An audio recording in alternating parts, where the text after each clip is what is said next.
तो आइए दोस्तों, आज हम लोग मशीन लर्निंग के वे कॉन्सेप्ट जो ट्रेडिंग में यूज किए जाते हैं, उनका पाइथन के साथ इम्प्लीमेंटेशन करके देखते हैं। तो दोस्तों, सबसे पहले आपको इंपॉर्टेंट लाइब्रेरी इंपोर्ट करनी होती है, जैसे import pandas as p d. Panda आप लोगों को पता ही है और मैं कई बार बता भी चुका हूँ कि पांडा लाइब्रेरी का यूज आपके डेटा को रीड राइट करने के लिए किया जाता है और इसका जो बेसिक डेटा स्ट्रक्चर होता है वो डेटा फ्रेम होता है। Import NumPy as NP is also a basic library and it is used to numerical calculation in our Python, in our program, in our project. Okay, so NumPy is known as numerical Python and import Y Finance as YF. अब Y Finance क्या है? Yahoo Finance की API के through हमें जब data को extract करना होता है, डेटा को डाउनलोड करना होता है, तो हम लोग वाई फाइनेंस लाइब्रेरी को इंपोर्ट करते हैं। और वाई यहाँ पे उसका एलियास नेम लिखा गया है क्योंकि हमें इसका बार बार यूज करना है, इसलिए हमें इसका एलियास नेम लिखा हुआ है। अब मैट प्लॉटलिब लाइब्रेरी का यूज डेटा को विजुअलाइज करने के लिए किया जाता है। अब यहाँ पे from sklearn dot model selection, यहाँ से मैं ट्रेन टेस्ट स्प्लिट को इंपोर्ट किया क्योंकि मेरे पास जो डेटा रहेगा उसको मैं ट्रेनिंग पार्ट में और टेस्टिंग पार्ट में डिवाइड करूंगा। 80% डेटा मैं ट्रेनिंग में करूंगा, 20% डेटा मैं टेस्टिंग के लिए करूंगा। तो हमारे मशीन लर्निंग के अंदर यही खासियत होती है, सबसे पहले आपको डेटा मिलता है, उस डेटा को प्री प्रोसेस किया जाता है, स्टैंडर्ड किया जाता है, नॉर्मलाइज किया जाता है। उसके बाद उस डेटा को ट्रेनिंग और टेस्टिंग में डिवाइड किया जाता है। उसके बाद ट्रेनिंग वाले डेटा से मॉडल को ट्रेन किया जाता है, फिर टेस्टिंग वाले डेटा से वैलिडेट किया जाता है, उसकी एरर निकाली जाती है, उसका परफॉर्मेंस चेक किया जाता है, तब जाके मॉडल को डिप्लॉय किया जाता है। ठीक है, इतना यहाँ पे काम होता है। तो चलिए, अब हम लोग यहाँ पे डेटा हमारा ट्रेनिंग टेस्टिंग में डिवाइड हो चुका है। अब इसके बाद हम लोग मैट्रिक्स भी कुछ इंपोर्ट कर लेते हैं। इन्हीं मैट्रिक्स का यूज करके हम लोग अपने मॉडल की एक्यूरेसी चेक करेंगे, उसका परफॉर्मेंस चेक करेंगे। तो यहाँ पे एक्यूरेसी स्कोर एक मैट्रिक्स है, उसको डाउनलोड किया हमने, और मीन स्क्वायर एरर हमारा एक मैट्रिक्स है, उसको हमने इंपोर्ट किया। So mean square error calculate the regression loss. Okay, regression के अंदर कितना लॉस हुआ है उसको कैलकुलेट करने के लिए मीन स्क्वायर्ड एरर का यूज किया जाता है। तो दोस्तों, ये सुपरवाइज लर्निंग के अंतर्गत आता है। सुपरवाइज लर्निंग में हम लोग लेबल डेटा का यूज करते हैं, मतलब हमें इनपुट भी पता होता है, आउटपुट भी पता होता है, और उसी डेटा से हम अपने मॉडल को ट्रेन करते हैं। फिर जब कोई नया डेटा आता है और अपने मॉडल को उस नए डेटा को देते हैं, तो वह नए डेटा पर प्रिडिक्शन करके बताता है कि आपका प्रिडिक्शन क्या होगा या आपका डेटा की क्लास क्या होगी। अगर क्लासिफिकेशन है तो वो क्लास बताएगा, अगर रिग्रेशन है तो उसकी वैल्यू बताएगा। तो रिग्रेशन के अंदर हम लोग कॉन्टिन्यूअस वैल्यू प्रेडिक्ट करने के लिए, यानी न्यूमेरिकल वैल्यू को प्रेडिक्ट करने के लिए रिग्रेशन का यूज करते हैं, और क्लासिफिकेशन के लिए हम लोग क्लासिफिकेशन का एल्गोरिथम का यूज करते हैं। ठीक है, तो इतना आपको पता होना चाहिए कि सुपरवाइज लर्निंग क्या होती है, सुपरवाइज लर्निंग का यूज कैसे किया जाता है, और जो हमने यहाँ पे लाइब्रेरी इंपोर्ट की इसके बारे में आप लोगों को पता होना चाहिए। तो चलिए, मैं इस को रन कर देता हूँ, इस कोड सेक्शन कोड को मैं रन कर देता हूँ, और रन करने के बाद देखता हूँ क्या मेरा कोड सही है। हाँ, मेरा कोड बिल्कुल सही है, क्योंकि यहाँ पे देखिए राइट क्लिक, यहाँ पे ग्रीन टिक का निशान आ गया।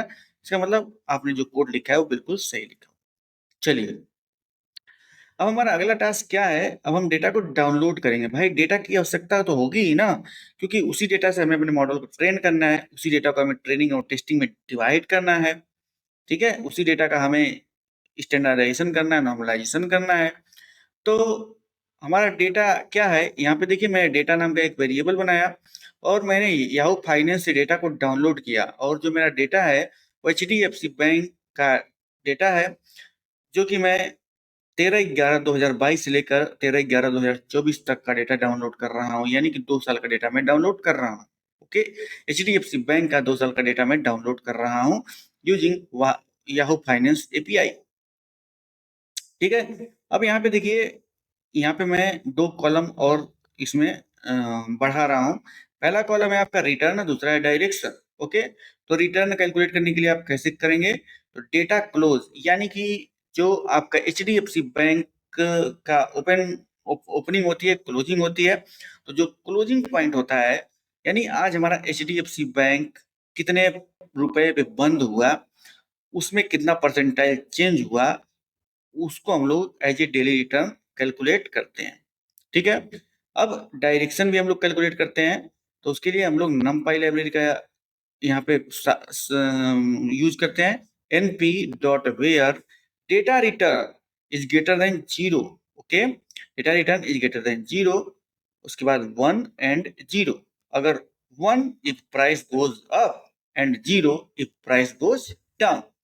तो इस तरीके से हमें कुछ कोड को लिखना पड़ता है। यहाँ पे आपको बेसिकली ये समझ में आना चाहिए कि कैसे हमने डेटा को डाउनलोड किया। देखिए, हमने कोई CSV फाइल का यूज नहीं किया, हमने सिर्फ hdfcbank.ns को लिखा है। यहाँ पे आप NSE वाले स्टॉक का अगर डाउनलोड करना होगा तो यहाँ पे आपको .ns एक सफिक्स लगाना पड़ेगा।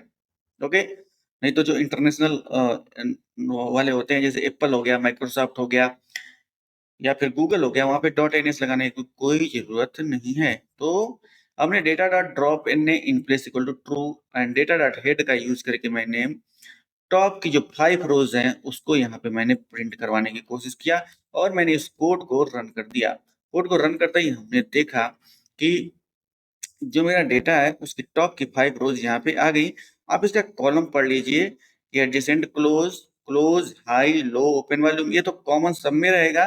लेकिन यहाँ पे चूंकि मैंने 2 कॉलम और बढ़ा दिए हैं, यहाँ पे 2 कॉलम कौन कौन से, रिटर्न एंड डायरेक्शन। अगर रिटर्न हमारा ग्रेटर देन 0 है तो डायरेक्शन 1 होगी, और रिटर्न लेस देन 0 है तो डायरेक्शन 0 होगी, यानी कि डाउन होगी। तो यहाँ पे देखिए, यहाँ पे रिटर्न आपको माइनस में मिल रहा है, तो डायरेक्शन आपकी 0 0 0 यानी कि डाउन हो जाएगी यहाँ पे। तो इस बात को यहाँ पे आपने कैलकुलेट करके देख लिया कि कैसे हम लोग डायरेक्शन को कैलकुलेट करते हैं, कैसे रिटर्न को कैलकुलेट करते हैं, और कैसे हम लोग स्टॉक प्राइस के डेटा को डाउनलोड करते हैं। ठीक है, अब आइए हम लोग चलते हैं linear regression for price prediction. आपका डेटा डाउनलोड हो गया है, और जो इसमें शर्तें नियम लगाने थे वो आपने यहाँ पे लगा दिया है। ठीक है, अब आप क्या करेंगे, रिग्रेशन कैसे निकाला जाएगा, कैसे प्रेडिक्ट किया जाएगा लीनियर रिग्रेशन का यूज करके, उसे हमें सीखना है। तो यहाँ पे देखिए, मैंने मूविंग एवरेज को कैलकुलेट किया। तो यहाँ पे डेटा, आपके पास जो डेटा याहू फाइनेंस के थ्रू जो आपने HDFC बैंक का डेटा डाउनलोड किया है, उसका आपको मूविंग एवरेज निकालना है 10 डेज का। ठीक है, तो यहाँ पे आप डेटा क्लोजिंग का जो कॉलम है, यानी कि हमारा स्टॉक प्राइस कितने पे क्लोज हो रहा है, उसका मैंने 10 दिन का विंडो लिया और रोलिंग फंक्शन का यूज किया। 10 दिन का विंडो लिया और उसका मैंने मीन निकाल लिया। तो इस तरीके से मैंने मूविंग एवरेज, देखिए एवरेज वर्ड का यूज है इसलिए मुझे यहाँ मीन तो निकालना ही पड़ेगा। तो मूविंग एवरेज आप 10 डेज मैंने यहाँ पे निकाल लिया, और यहाँ पे देखिए मैं 10 डेज के लिए 10 यहाँ पे लिखा हुआ है। Okay, now data dot dropna in place equal to 2, ये भी हमें लिखना पड़ता है। अगर कोई नैन वैल्यू है उसके लिए, तो नैन मतलब not N null, undefined value कुछ होती है, 0/0 हो गई, या कोई अंडर रूट ऑफ निगेटिव आ जाता है, तो उसके लिए ये हमें करना पड़ता है। अब हम लोग क्या करेंगे, फीचर्स, फीचर्स के लिए क्या करेंगे, previous day closing price and moving average, ये हमारे 2 फीचर हैं। कौन कौन से हैं, प्रीवियस डे क्लोजिंग प्राइस और मूविंग एवरेज क्या है, ये हमारे 2 फीचर हैं। ठीक है, तो एक्स एक्स यानी कि data close and moving average, ये जो क्लोज है वो प्रीवियस डे का क्लोजिंग है, और ये मूविंग एवरेज है प्रीवियस डे का है। और आपको निकालना क्या है, वाई क्लोज मतलब अगले दिन का क्लोजिंग क्या होगा, ये आपको स्टडी लगा के निकालना है। ठीक है, तो यही इसीलिए यहाँ पे क्लोज लिखा गया है। तो दोस्तों यहाँ पे मैं एक बात ये समझाना चाहता हूँ, यहाँ पे 2 तरीके के वेरिएबल होते हैं, एक डिपेंडेंट वेरिएबल होता है और एक इंडिपेंडेंट वेरिएबल होता है।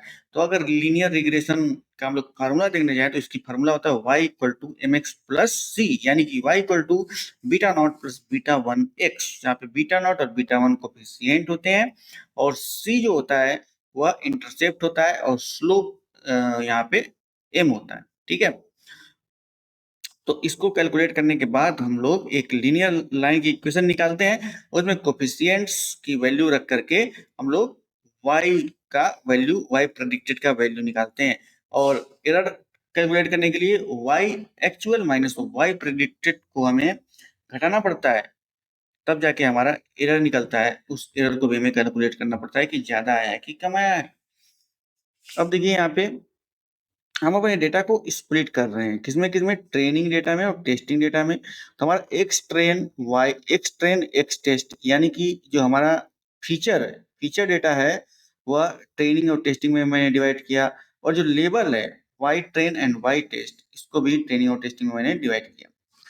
यहाँ पे train test split X Y and test size 0.2, यानी कि टेस्टिंग के लिए मैंने 20% डेटा लिया है, और रैंडम स्टेट 42 इसलिए किया है ताकि एक बार मैंने टेस्टिंग ट्रेनिंग के डिवीजन कर दिया, और इस पे मैं बार बार थोड़ा सा चेंजेस करके या सेम कोड को थोड़ा रन करूं, तो जो मैंने डिवीजन किया है यानी कि जो डेटा का डिस्ट्रीब्यूशन है वो डिस्टर्ब ना हो, इसलिए उसको यहाँ पे एक मार्क दे देना पड़ता है। अब चलिए from scaler dot linear model, अब देखिए आपने डेटा को तो ट्रेन टेस्ट में स्प्लिट कर लिया। अब आप क्या करेंगे, आप स्केलर्न से जाएंगे, उसके पास कहेंगे भैया मुझे एक मॉडल दे दो, और उसी मॉडल पे मैं अपने डेटा को ट्रेन करूंगा। तो वो कहेगा कौन सा डेटा है आपके पास, तो आप कहेंगे कि मेरे पास शेयर मार्केट का डेटा है। शेयर मार्केट का डेटा है भैया, तो ये तो न्यूमेरिकल प्रेडिक्शन हो गया, ठीक है मैं तुझे लीनियर रिग्रेशन दे देता हूँ। तो यहाँ पे from sklearn dot linear model import linear regression। अब linear regression equal to linear regression यहाँ पे ये लिखा गया, and linear regression dot fit function का यूज करके मैंने अपने मॉडल को ट्रेन किया। तो मॉडल को ट्रेन करने के लिए डॉट फिट फंक्शन का यूज किया जाता है, और यहाँ पे ट्रेनिंग के लिए मैंने डेटा भी दे दिया, X train and Y train. तो मैंने क्या कहा था, सुपरवाइज लर्निंग में आपके पास लेबल डेटा होता है, मैंने डेटा का इनपुट और आउटपुट दोनों पता होता है। एक्स ट्रेन क्या है, इनपुट है, और वाई ट्रेन क्या है, आउटपुट है। तो इन दोनों को मैंने अपने मॉडल को दे दिया। ओके, नाउ नेक्स्ट स्टेप चलते हैं। पहले इन दो इसको मैं रन कर लेता हूँ, देखता हूँ मेरे कोड में कोई गलती तो नहीं है। नहीं, यहाँ पे कोई गलती नहीं। अब मैं आगे चलता हूँ, और यहाँ पे प्रिडिक्शन के लिए मैं ये कोड लिखता हूँ, y predicted is equal to linear regression dot predict X test, मतलब टेस्टिंग डेटा का यूज करके मैं प्रिडिक्शन कैलकुलेट करता हूँ। उसके बाद जो मेरा रिजल्ट आया उसको मैं प्लॉट करवाने की कोशिश करता हूँ, ताकि मैं विजुअलाइज कर सकूँ कि मैंने जो ट्रेनिंग की है उसका रिजल्ट क्या है, एक्चुअल प्राइस क्या है, प्रेडिक्टेड प्राइस क्या है, और लीनियर रिग्रेशन मतलब हमने एक्चुअल एंड प्रेडिक्टेड प्राइस का कंपैरिजन कैसे करें, उसको कैसे देखा जाए। तो यहाँ पे देखिए पीएलटी डॉट फिगर, यहाँ पे फिगर की साइज आपको देनी पड़ेगी। पीएलटी डॉट प्लॉट, अब पीएलटी क्या है, पीसी लाइब्रेरी को मैं शुरू में इंपोर्ट किया था, यानी कि matplotlib dot pyplot as PLT. तो PLT is use to visualise the data, इसलिए यहाँ पे पीएलटी का यूज किया गया है। PLT dot figure, figure size 14:7। PLT dot plot, plot क्या करना है आपको, तो कहेगा वाई टेस्ट डॉट वैल्यू, जो टेस्टिंग के बाद जो वैल्यू आई है उसको आपको प्लॉट करना है, और इसको एक्चुअल प्राइस लेबल करना है, ठीक है। उसके बाद जो दूसरा है वाई प्रेड, यानी प्रेडिक्टेड प्राइस जो आई है उसको लेबल देना है प्रेडिक्टेड प्राइस, और इसका कलर ऑरेंज रखना है। ये देखिए सब लिखा हुआ है। पीएलडी डॉट टाइटल, टाइटल क्या होगा, जो आप विजुअलाइजेशन के लिए जो आप ग्राफ बनाएंगे उसका टाइटल क्या होगा, तो टाइटल होगा linear regression predicted versus actual closing price. Okay, and PLT dot legend and PLT dot show का यूज करके हम लोग एक विजुअलाइजेशन देखेंगे कि कैसा हमें विजुअलाइजेशन मिल रहा है। तो कुछ इस तरीके का हमें विजुअलाइजेशन मिला, linear regression predicted versus actual price. Okay, so ये जो ऑरेंज वाला है, ये जो ऑरेंज है ऐसे ऐसे जिग जिग वाला दिख रहा है, प्रेडिक्टेड प्राइस है, और एक्चुअल प्राइस जो है ब्लू वाला है। ब्लू वाला भी इसी के ऊपर देखिए हल्की हल्की ऐसे लाइन गई हुई है, जो कि ज्यादा विजुअलाइज नहीं हो रहा है, लेकिन क्योंकि ये ऑरेंज लिया गया है कलर, इसलिए उसमें ज्यादा विजुअलाइज नहीं हो रहा है। तो ये जो ब्लू वाला लाइन है वो एक्चुअल प्राइस है। ओके, यहाँ पे हमें एक्चुअल प्राइस और प्रेडिक्टेड प्राइस में ज्यादा फर्क देखने को नहीं मिल रहा है, फिर भी हमें एमएससी तो कैलकुलेट करना ही पड़ेगा। ओके, तो अब हमारी ट्रेनिंग कंप्लीट हो गई है। यहाँ पे अब हम इस लॉस कैलकुलेट करेंगे। तो मीन स्क्वायर एरर लॉस होता है रिग्रेशन के लिए, तो यहाँ पे हम लोग लॉस कैलकुलेट करेंगे mean square error, Y test and Y predicted data के ऊपर हम लोग लॉस कैलकुलेट करेंगे। चलिए इस लॉस को कैलकुलेट कर देखते हैं कितना एरर आ रहा है। तो हमारा जो मीन स्क्वायर एरर है कुछ इस तरीके का आया 9.2। 9.06 यानी कि 9.06% तक हमारा ये एरर आया, ठीक है। ये एरर एक तरीके से कह सकते हैं कि ज़्यादा नहीं है और मॉडरेट एरर है। इसको भी हम लोग कम कर सकते हैं अपना जो ट्रेनिंग और टेस्टिंग का जो डिवीज़न है उसको कम कर सकते हैं, ज़्यादा कर सकते हैं और उनको चेंज करके भी हम लोग एक बार देख सकते हैं। मान लीजिए मैं ट्रेनिंग के लिए 30% डेटा लिया यानी कि 0.3 कर दिया, इसको मैंने रन किया। रन करने के बाद यहाँ पे कुछ एरर आ गई तो वहाँ पे 20% ही डिवीज़न उसका सही था, ठीक है। यानी कि और भी कुछ हमें चेंज करना पड़ेगा इसको फिर से एग्जीक्यूट करने के लिए, ठीक है। तो यहाँ पे आपका कुछ अब एरर ये क्यों आया है, इसको हमें एक बार फिर से सभी कोड को रन करके देखना पड़ेगा कि एरर क्यों आया है, ठीक है। एक बार फिर से पुनः मैं कोड को रन कर देता हूँ ताकि जो एरर इसमें आया है उसका पता लग सके, ठीक है। तो यहाँ पे अब देखिए एरर गायब हो गया। यहाँ मैंने मॉडल को फिर से ट्रेन कर दिया। यहाँ पे देखिए जितनी बार आप चेंज करेंगे उतनी बार आपको फिर से कंप्लीट कोड को रन करना पड़ेगा, ठीक है ना। तब जाके वो एरर आपका गायब होगा। इसको भी मैं थोड़ा फिर से रन कर देता हूँ और एक बार विजुअलाइजेशन फिर से आपको पता लग जाएगा किस किस तरीके से। तो ये क्या है, एक्चुअल एंड प्रेडिक्टेड प्राइस का यहाँ पे डेटा है और मीन स्क्वायर एरर आपका यहाँ पे कैलकुलेट किया गया है, ठीक है। तो ये रहा लॉजिस्टिक रिग्रेशन का यूज करके कैसे हम लोग कोई स्टॉक प्राइस प्रेडिक्ट करेंगे उसके बारे में यहाँ पे बताया गया है, ठीक है। तो हमने प्रेडिक्टेड एंड एक्चुअल इन दोनों को विजुअलाइज किया। इसमें हमें ज़्यादा फर्क देखने को नहीं मिला। ये 2 साल का डेटा है आपका एचडीएफसी बैंक का 2022 से लेकर 2024 तक 13 नवंबर का है। क्योंकि अभी मैं सिर्फ आपको ये बता रहा हूँ कि कैसे लीनियर रिग्रेशन का यूज करेंगे हम लोग मशीन लर्निंग के अंदर स्टॉक प्राइस प्रेडिक्शन के लिए। तो आप बस ये ध्यान दीजिए कि मैं यहाँ पे क्या क्या कर रहा हूँ, कौन कौन से मॉडल का यूज कर रहा हूँ, डेटा को ट्रेन टेस्ट में स्प्लिट कैसे कर रहा हूँ, कौन सी लाइब्रेरी का यूज कर रहा हूँ, ठीक है। और खुद भी अगर हो सके तो प्रैक्टिस करना शुरू कर दीजिए। यहाँ पे देखिए अब logistic regression for binary price movement का हम लोग हैंड्स ऑन करेंगे।